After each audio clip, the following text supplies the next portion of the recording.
بسم الله الرحمن الرحيم الحمد لله رب العالمين وصلى الله وسلم وبارك وأنعم على نبينا محمد وعلى آله وصحبه أجمعين. الحمد لله رب العالمين بألتنت لمن جرك تنتك سلكي لما صلى الله عليه وسلم نيو بتجي نا فرايدو كتلا كتاب ونمي على كونكا كرندي كافمي الرهبية بيلم ولدا كنونتون جانتي الدرس التاسع yo wala dalu men tambita ndiyam tanum keta dalu nonon mu menti inni yoli kanisi falu menuta ay tandi kol mu worolti ka bol kono men ka nisfo ta wala naflo talantemu abol fanan kono men ka rubu ta wala naflo ya tala naniti e kilindi amario nyinna ngawo fanan karan ani men ka sumuno ta wala furo wala naflo ya tala skudi seyti sidla sey e kilindi amario la bi mbeta damen ako babu ma yerithu thuluthaini wala mulu men ka frola nafulo talada saba fulota walen ko komi ka frola nafulo tala sidla sabati ka kilimbondi ko misal kam ni lafta a percentage bonde alon keme ni atala mo sabati ma 100 mo be kala tan sabani saba anin budu tan saba yo sai mo fulani yo bole kaflani kominin dalasi tan sabam ni asla mo sabatima yalla mo jolati ten dalasi sa ne mo fulani yo kafunyoma wala siyata hafot sa yo be di telle ka fule thuluthain misal kam ni wuli sabalom ni atala sabatima yalla wuli kilenno sa ne mo fulani yo kafunyoma wala wuli fula biri atala kude sabate kude fulo kafunyoma ya di mo men e ka fule thuluthain wala bundati me yalon ko mina wala falaja inshallah taala ako menika wota monani dom wala mufrewo di musulu adinke di musulu abari musu kono to lu ana bari musulu ani mendenda fala nalia famna diamo kono ka fole di musulu wala mo jamal ako الثلثان فرد اثنتين متساويين فأكثر مما يرث النصف أكون يامو ثلثان ولا مول منك نافلو تلانتي موتا نيسيات نعم يالهم فتو كيو كنافلو تلانتي موتا برفو فتو كيو كسيا يالاتي بكسيا دي موسو كيلين أكا نافلو تلانتي موتا كدي يالهم نافالي لكم كونين دي موسو لسياتا يكا منك بيم فتاتا ولم كيتي في هنسا كم موبانتا دي موسو فلاتو wala di musutan wala di musutani lulu wala be mbala na fulu tarala sidla saba fulo be ngodi wodi musola nim wodi musolu damma dinke wolti na hana tar fama nyol bije wala bama wala mun kuma ya fam wala mu fulote fulanja dinke wodi muso nin di musolti ye dinke wodi muso yalla na fa na kileno ma fa nan katalante mota ban na fa nan siya da hanisa en barin ke wote bla man ke dinke bije fa furo banda a dingolu teje a di musol ti ya dinke wodi bara dinke wodi musol le bije isiyata sai na fulo mbatala la kude sabate nga fulo be jenkende karala ngodi tella ini momo be keta wala na bare sarto men di tel fanam barin ke o kana tarje kadu ni barin ke bije wolam al hala sabanyat kato musu kilin wala musu jama wala musol nin kewol wala kewol damma ke kilin ke jama kewol dam kewol ni muso wol be ka tara yafa ba ni muskilin ka talante mo tan ni musol siare be naflo tarala sidla sabati e fula di itul musol di musol ngin abonya la fana dinkewo di musol wala mflanyat wadum furo banta dium bi jami am ka fa Ibrahim wala di muso me ka Khadija ni Ibrahim beti ke birate ka bam bara mamari mule je mi alon ko Ibrahim dingo dimmusol no ni wolu siata wato frol na flon sa tala sadula sabati ma kudé fulo be karandi ko to wala mu 66.6% kat wala mu onde da so ina tutat ni ka wala fojam wala mu meni alon ko ka tutat ni soto foro en ko to wabol ka fay nyame pe ni oboreje mo sabanya me ya lon ka tele ka furula na fulo ka tala sidlas e tutat ka diala wala ka tala kudi sabati ka fulo be diala wala mo bare musu kono to na fanan be wotala komi aka sartolu mi aka talante mo tay mo kilimme mu sarto sarte kilonu bari jam foy se siya wolom ni wulula kewol teje dingolu teje o kola barin ke konotolu teje sa bari mus konotolu foy siya kadu nin kilino mo ibe hafol tal mentamita bari ni siya da doron sa ibe taminto sa ibe tamila hafol wolom be 3 tat le direl ka na flo tala sidla saba ka 2 tat subhanallah tuta mena fado tala la sidla saba nga fulota nga be dil wala mbar mus konotol yalla ni be talante mo talam ko dingul kana tar ya nim fal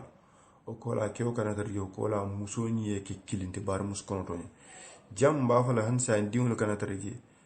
anim falu kana tar je dingul be anim falu kana tar je anim barin ke konoto kana tar je kewni hansa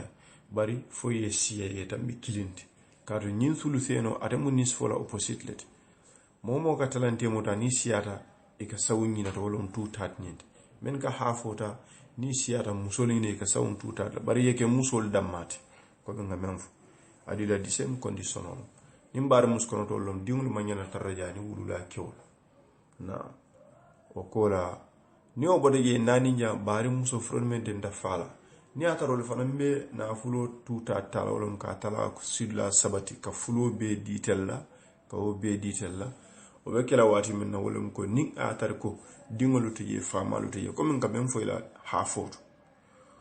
o kola bari muskono tol ni bari ke kono tol tije ka to wolle sembo worte telti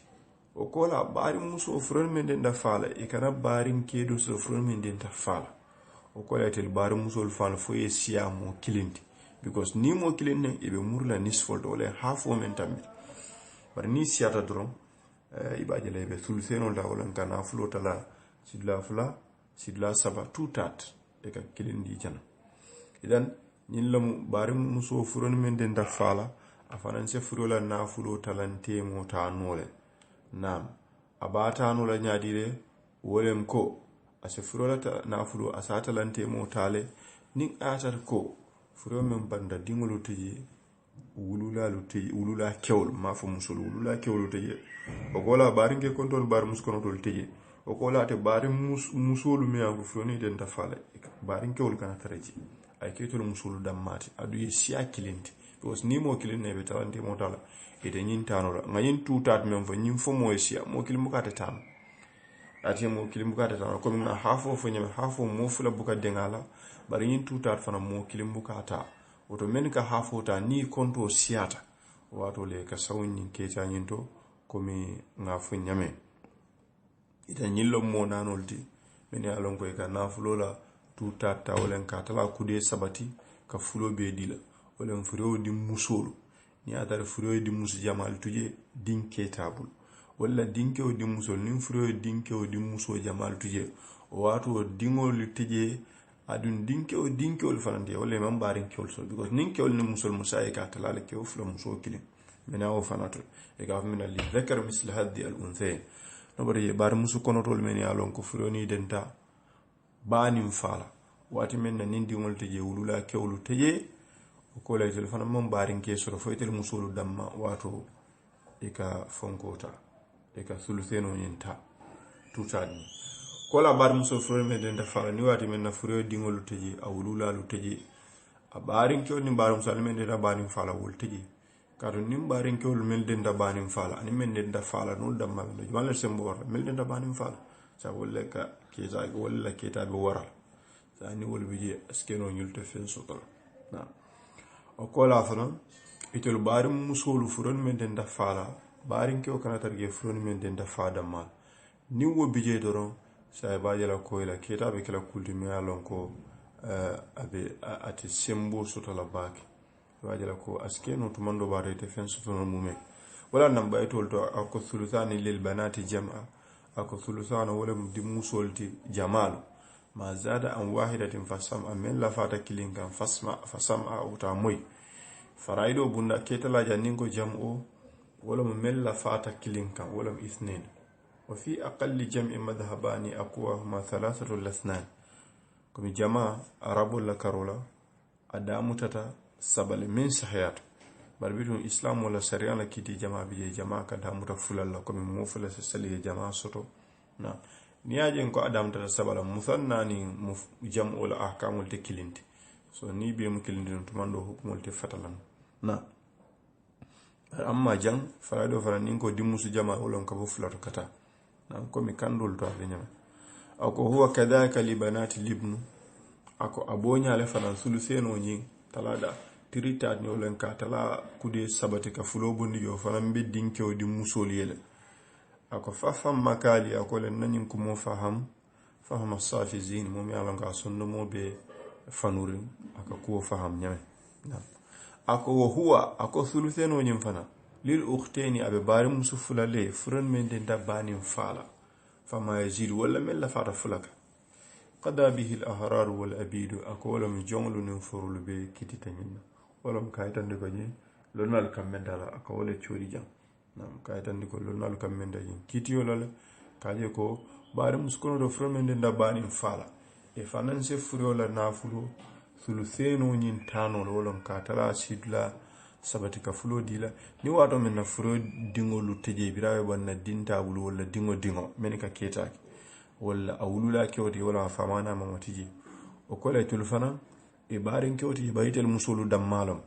wato ise suluseno intano ako hada ako nyimmu kito lidha kunna li ummin wa abniya tari tuludan tabanin fa aw li abin wala ni wolu tije men yalon ko freni den da fa dammala musolina ako fahkum bi hada tusibi ako kiti nyinna nganyim mem fojang ise ben to nyafe idan nyinlo molti men ya lonko ko wala ka suluseno ta e ka me tutat nim percentage lo wala 66.6% o sifalom olom ka frola na fulo tala kudi sabati ka fulo dila misal kama nim mo bandanga mem fota dinketi ya di musol da malabe nay wuli keme sabalatu sa wuli keme fulo bebe dila wala la kati bajala ko niya tala sabati momo wuli keme sa kudi fulo ni ba times la tool comme ya divide ya tala fula tem ya times tool la bajala ko wuli keme sabani ya tala mo sabati momo wuli keme sa mo fula ni wuli fulalde wala be dila di musol ni la jam yan ñillamu bundati mi yalon ko lafta pour ka ko en mulmani bundato en vrede mba fal hada wa sallallahu alaihi wa sallam ala nabina muhammad wa ala alihi wa sahbihi ajma'in